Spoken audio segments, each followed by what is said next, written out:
I am Khupe. I am from Zevoli Growth Partners. I don't lend money, thank goodness. I talk a lot about money though. Why? Because we're in the business of developing small businesses. So we capacity build entrepreneurs to run successful businesses.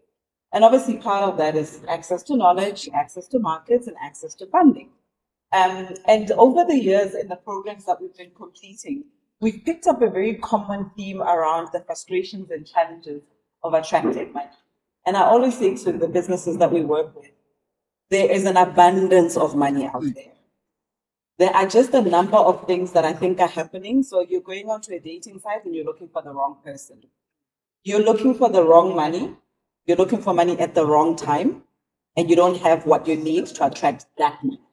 Okay? So for me, I don't know that it's a case of there's no money out there. It's a case of matching the right entrepreneur to the right money. Okay?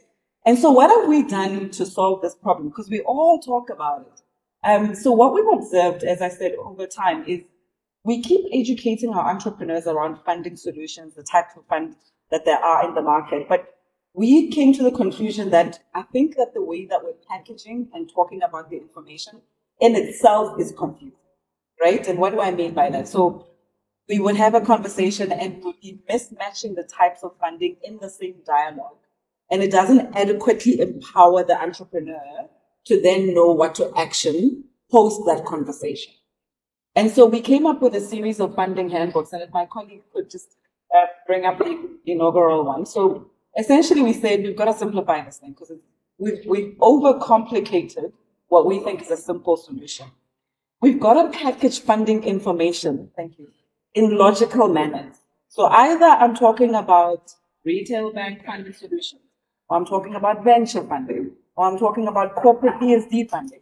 But the point is, break it down in a manner that is consumable for the entrepreneur so that they're not taking off hats and putting on different hats to understand different types of funding. So this is just the inaugural one. We've published 4 so far. I'll touch on each of them.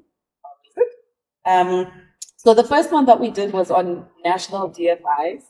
I think we were biased towards national DFIs because we really think they play such a critical and enabling role in providing funding to entrepreneurs that would traditionally be overlooked.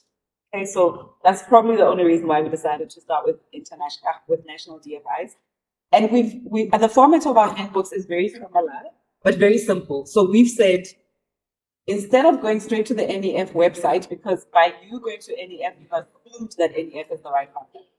So we've profiled in this particular book all the national DFIs, and we've literally just said who they fund, how they fund, what they fund, and what they need. And so you immediately can say, this is a yes, this is a no. And if it's a yes, then you double click, obviously. And then you go to the NEF website or the IBC or whatever it is.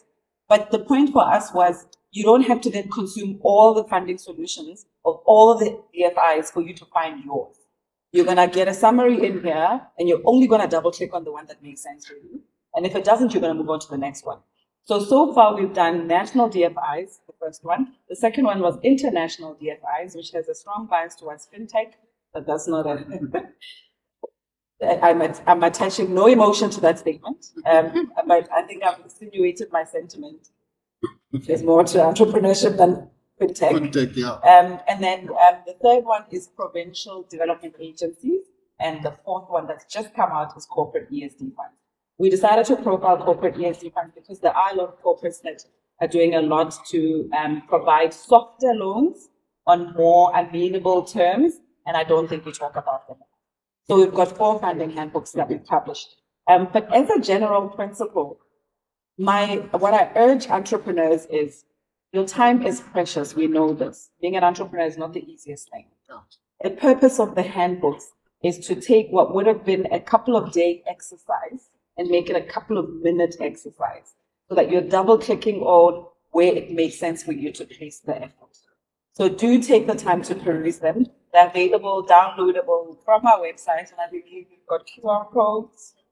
So we'll hand those out, and we're going to continue to build on others. At the end, we envisage that we'll have at least 8 to 10, and we'll continue to iterate them. In the next couple of months, we're also going to digitize this, so you'll be able to intuitively just go onto our website and search without necessarily having to read throughout the handbook. So that's the value that we're trying to add back to the funding conversation for entrepreneurs. Thank you so much. For those that was at the first masterclass, we had the QR codes. So we had